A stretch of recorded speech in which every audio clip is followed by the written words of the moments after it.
You know, I was thinking about something yesterday. Oh, yeah? What were you thinking about?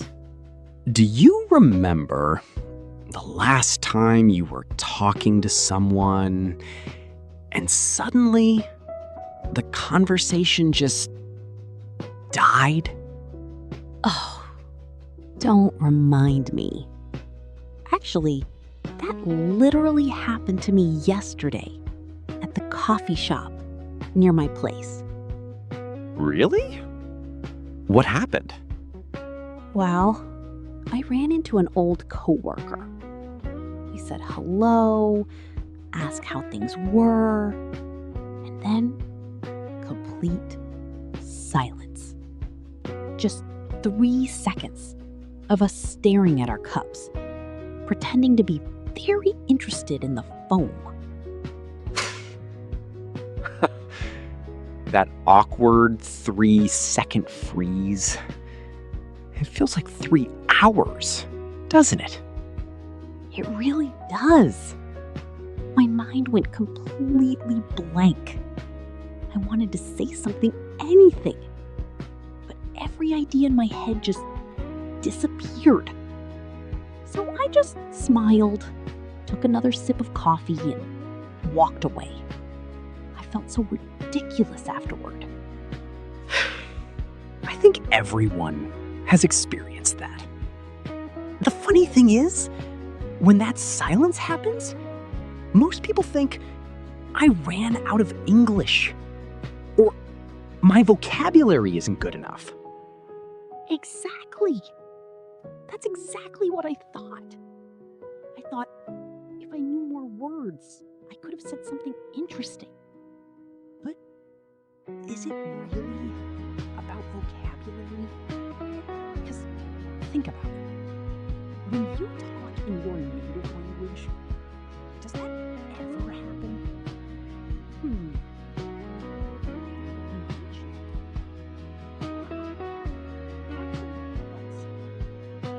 Right.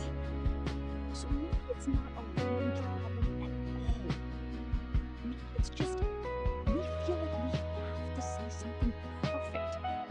So we end up saying nothing. It's actually so true. Sitting there trying to think of the perfect question instead of just saying whatever was on my mind. It's funny, right? When we speak a foreign language, our brain treats silence like a test. Like, if there's a gap, we're failing. Oh, totally. The second it gets quiet, my inner voice starts screaming, say something, any word, present perfect, phrasal verb, anything. Right! So instead of relaxing, you panic. And when you panic, your brain locks up even more. But think about native speakers. When 2 native English speakers hit a silence, what do they actually do? Well, they don't usually run away like I did. I guess they just comment on whatever is happening around them. Exactly. They don't search for a profound topic. They look around. They use what's right in front of them. Like, man, this line is moving slow today. Or is it just me? Or is it getting really warm in here? Wait, that simple? That's simple. It's called reacting to the environment. You're not bringing up a brand new subject out of nowhere. You're just sharing a micro thought about the present moment. A micro thought. I like that phrase. So instead of trying to be interesting, you're just being present. Precisely. And here's the magic of a micro thought. It gives the other person something super easy to respond to. Right. If you ask someone, so what are your deep philosophical beliefs about life? That's hard. But if you say, wow, that coffee smells amazing, anybody can answer that. Exactly. It takes all the pressure off both of you. Okay, but hold on. What if you try that? You throw out a micro thought and the other person just gives you a one-word answer. Ah, the dreaded yeah. Or true. Yes, that happens to me all the time. I'll say something like, "Man, it's really crowded in here today." And they just go, "Yeah." And then total silence again. At that point, I feel like I'm forcing a conversation with a wall. I know that feeling so well. It makes you feel like, okay, they clearly don't want to talk to me. But here's something I realized recently. Most of the time, it's not that they don't want to talk. It's that they are just as stressed or tired as you are. Their brain is on autopilot. So they're not rejecting me? They're just caught off guard? Exactly. So if you get a one-word answer, don't give up immediately. Give them a little extra detail. A small handle to grab onto. Instead of just stopping at, "It's crowded," you add, "I guess everyone needed their afternoon coffee fix." Oh, that gives them something specific to respond to. Like, "Oh yeah, I definitely need it today. I've been in meetings since 8. Boom. Now you're in a real conversation. You didn't ask a hard question. You just tossed a light ball. And when they didn't catch it, you gently tossed it back with a little more spin. I love that image. Tossing a ball back. It really is like playing catch, isn't it? Not a test. Exactly. It's just a game of catch. I love that metaphor. A game of catch. Because when you think of it like playing catch, you're not trying to throw the ball so hard that the other person misses it. You're just tossing it gently so they can toss it back. Exactly. And speaking of tossing the ball back, that brings up another huge trap people fall into. Questions. Oh, questions. I am so guilty of this. When I get nervous, I start asking question after question after question. Where do you live? How long have you lived there? Do you like it? Do you have pets? And suddenly it feels less like a friendly chat and more like a job interview. Right. Or a police interrogation. It happens because we think asking questions is the only way to keep someone talking.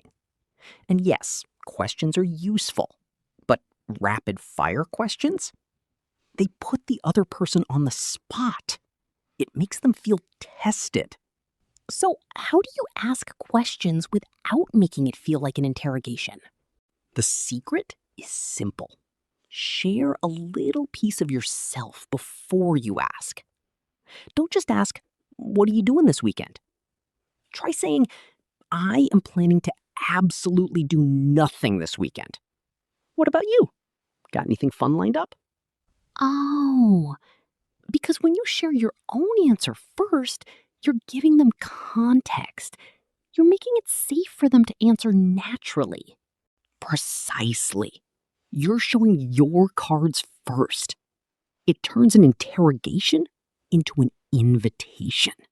And you know, when you share a little bit first, it completely changes the energy. It makes you vulnerable in a small way, which makes the other person feel safe to open up too. Right. It feels like an exchange, not a demand.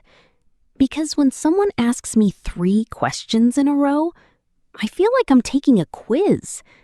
My shoulders get tense, and I start wondering, am I answering this correctly? Exactly.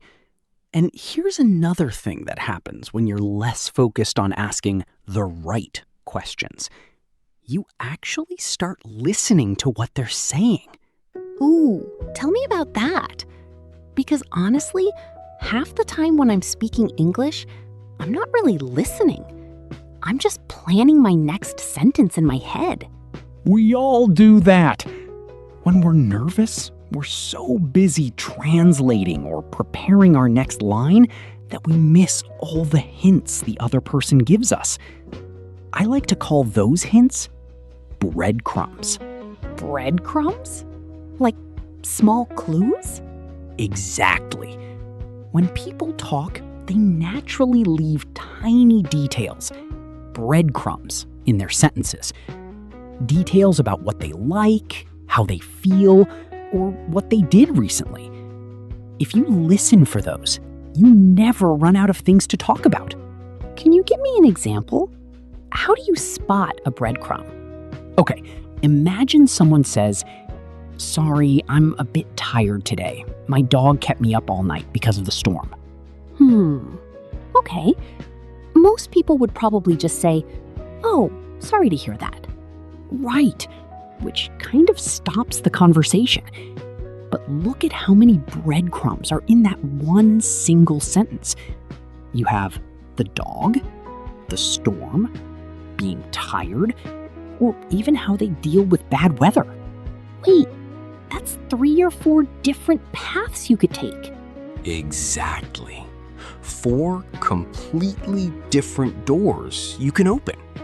You could talk about pets, bad weather, lack of sleep, or even morning routines. And the best part, you didn't have to invent any of those topics. The other person handed them to you on a silver platter. That is so brilliant. Because usually, while they're talking, my brain is in full panic mode. Okay, what's a smart topic? Should I ask about their job? Should I ask about their vacation? And while I'm panicking, I completely miss what they just said. Right.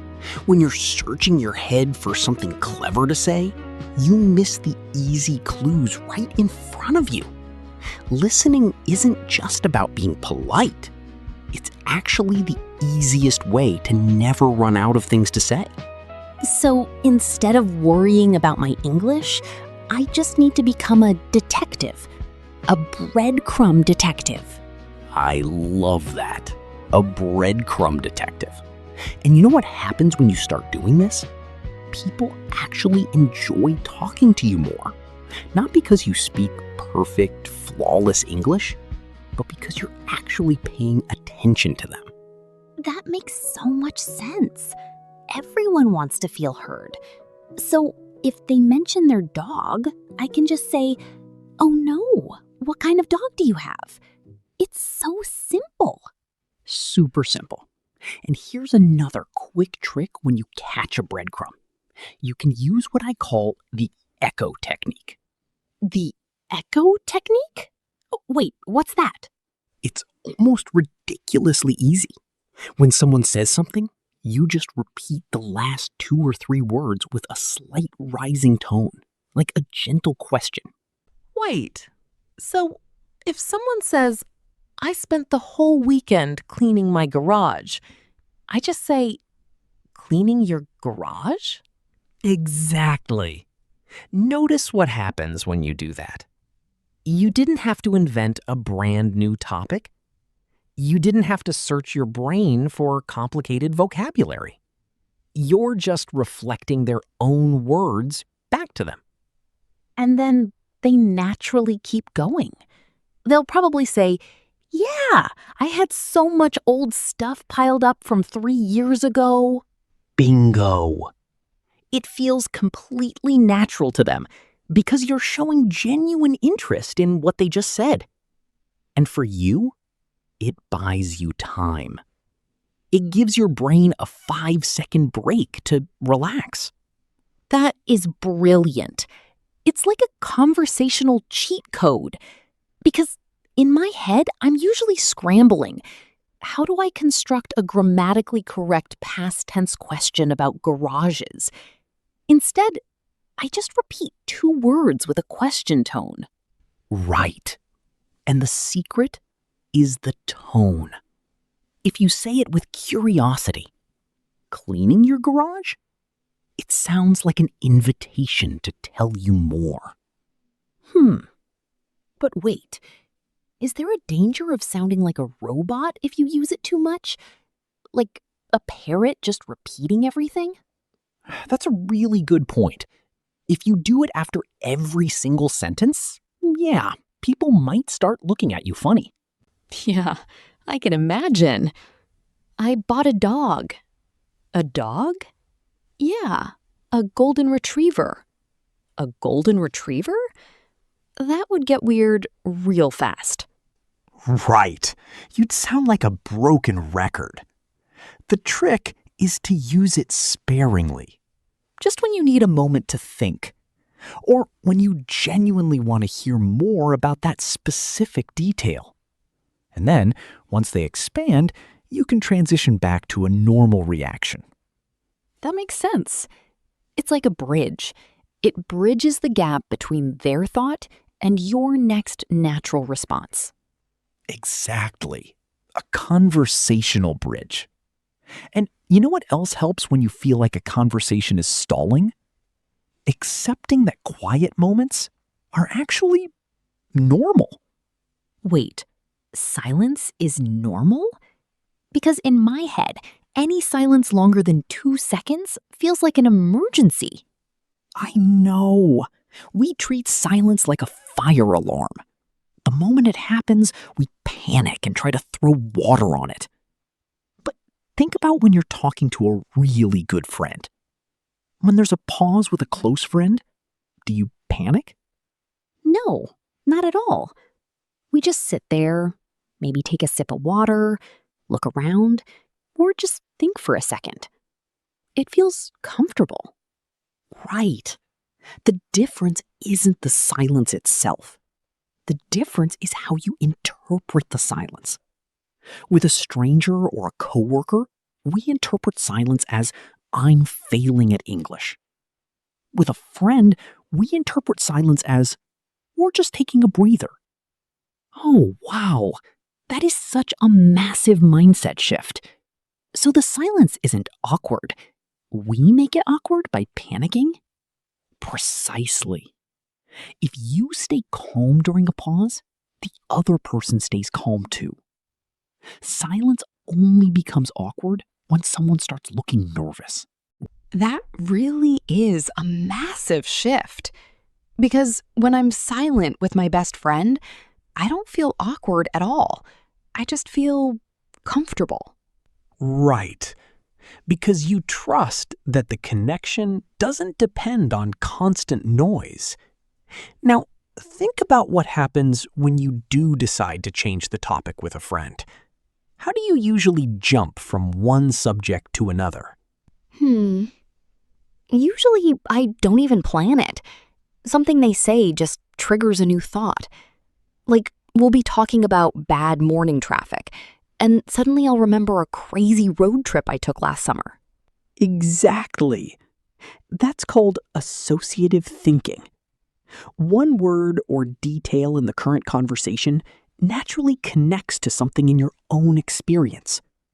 And to connect the two out loud, all you need is a simple bridge phrase. A bridge phrase? Like what? Super simple conversational tools. Things like, that reminds me of, or speaking of traffic, or even, oh, that actually reminds me of. Oh, I love that reminds me of.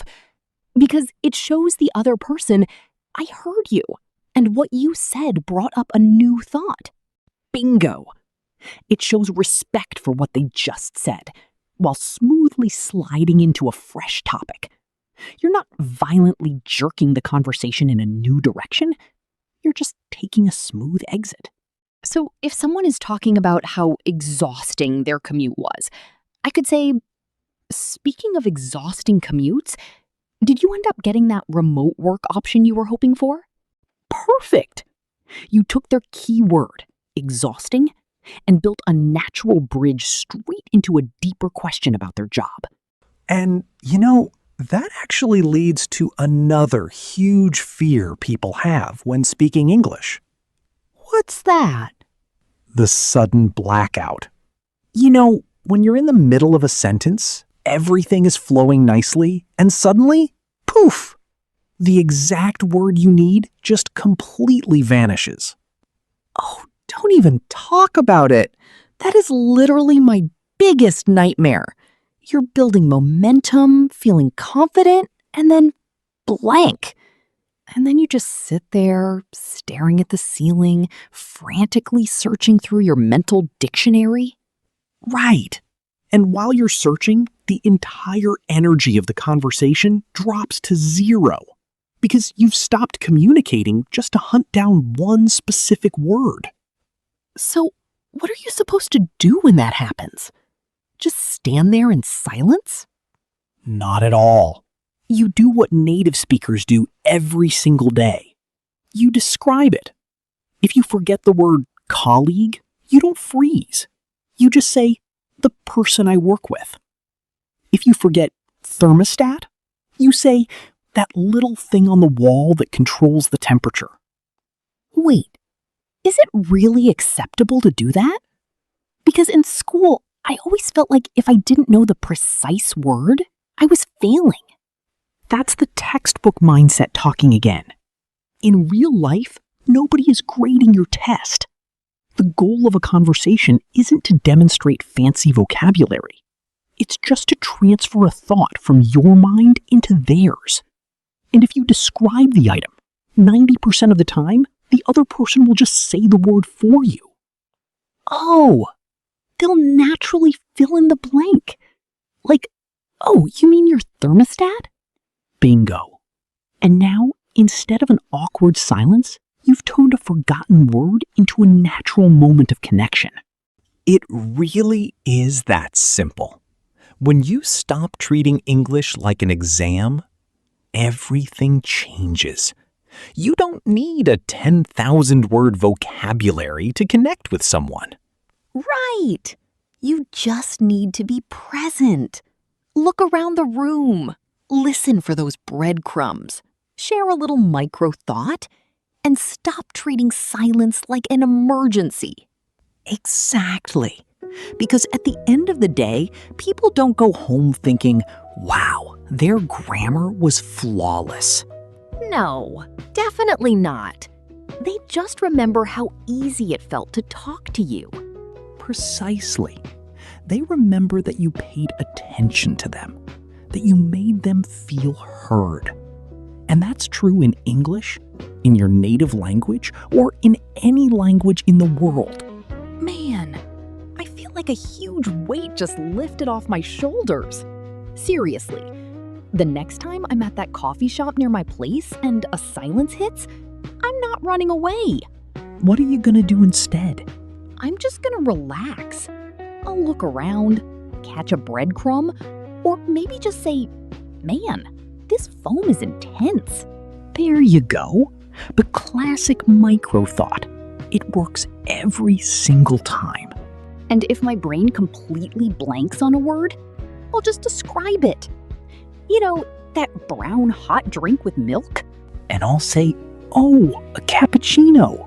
And boom, we're right back in the game of catch. Right back in the game. I love that. It's funny how a simple phrase like, speaking of, takes away all that friction.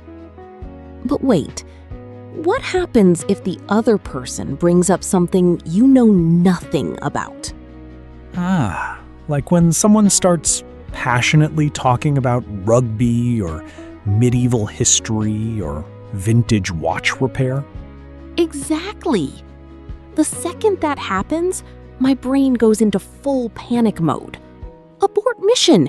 You have zero English vocabulary for vintage watches. Right. And most of us think we have to pretend to know what they're talking about. So we just smile, nod, and say, oh yeah, watches. Super cool. Guilty as charged. I have nodded through entire conversations about things I had zero clue about, just so I wouldn't sound silly. We've all done it. But here's the secret. Not knowing something isn't a dead end. It's actually one of the best conversational invitations you can get. Wait, how is not knowing something a good thing? Because people love talking about things they're passionate about. If you just own it and say, honestly, I know almost nothing about watch repair, but you sound so fascinated by it. How did you get into that? Boom! You just handed them the microphone. Oh, wow. That takes so much pressure off. I don't have to be an expert in English or in the subject. I just have to be honest and curious. Exactly. Honesty plus curiosity beats a big vocabulary every single time. That makes me feel so much better. Honestly, I used to think speaking English was like taking a test that never ends. Right. Like someone is sitting in the corner with a clipboard, deducting points every time you pause or forget a word. Exactly. But when you put all these things together, reacting to the room, listening for breadcrumbs, sharing a little about yourself first, it stops feeling like a test. Because it's not a test. It's just two human beings being curious about each other. You know what? Let me try this out right now. Pretend we're at a loud party and we don't know anyone else. Okay. Scenario accepted. Man, the music in here is surprisingly loud tonight. Yeah, it really is. I actually had to ask the guy, the guy who controls the music, if he could turn it down a bit. Oh, the DJ? The DJ, yes. Look at what you just did there. You didn't panic when you forgot the word DJ. You just described him, I naturally filled in the word, and the conversation kept flowing without a single bump. And I caught your comment about the loud music instead of trying to come up with a deep question. Precisely. It felt completely natural, didn't it? No awkward silence, no stress. There's one more fear that usually sneaks in when people try to keep a conversation going. Oh, what's that? The fear of making a small grammar mistake and assuming the other person is judging you for it.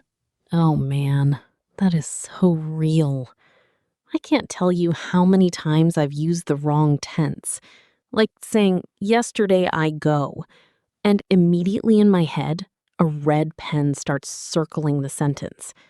And while I'm beating myself up over it, I completely lose track of what the other person is saying. Right.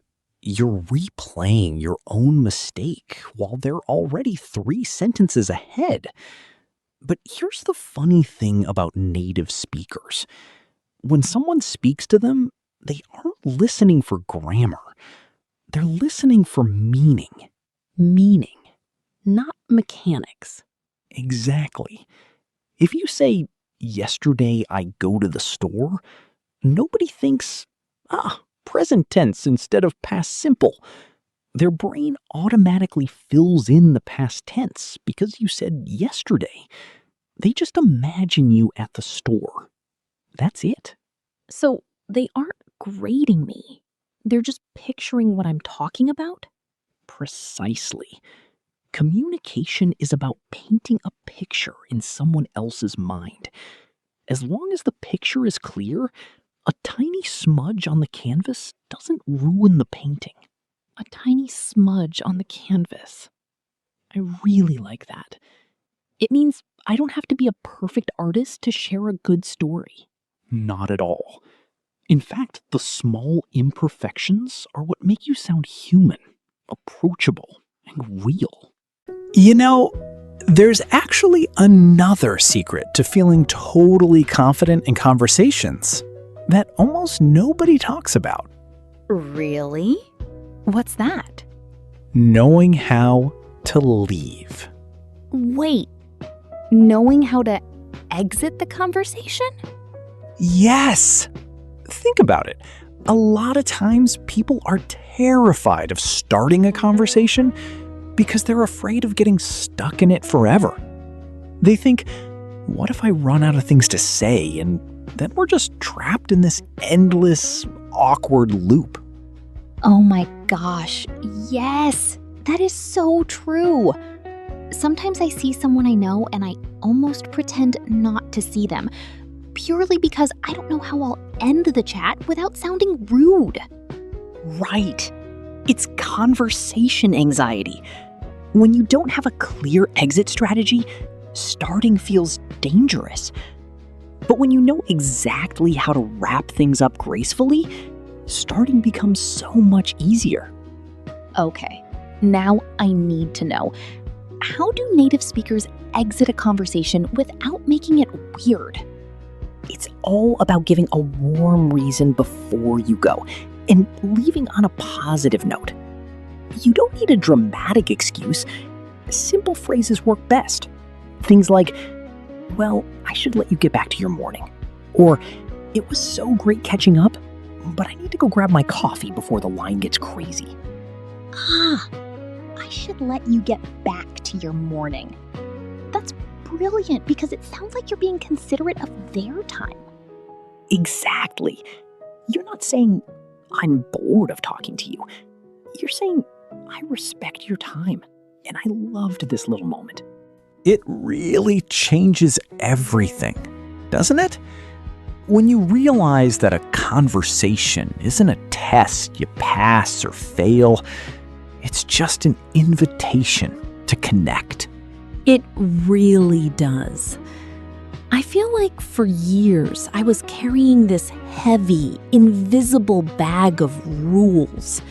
Grammar rules, vocabulary words, fear of making mistakes, fear of awkward silences.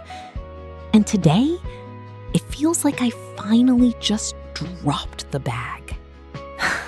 That's the best feeling.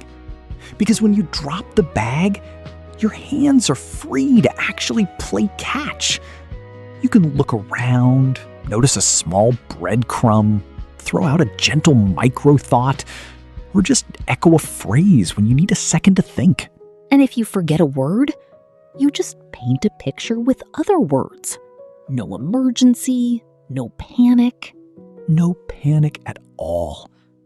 And for anyone listening right now, our silent third friend sitting with us, maybe next time you find yourself in a quiet room with someone, try it out. Don't reach for perfection. Just reach for curiosity. Yeah, start small. Comment on the coffee, notice the weather, share a tiny thought first. You might be surprised by how eager the other person is to talk back. Because deep down, everybody wants the same thing. We all just want to feel heard. Exactly. Well, I guess I should let you get back to your day before your afternoon coffee gets completely cold. Good call. It was so great talking today. Take it easy, okay? You too. Catch you next time.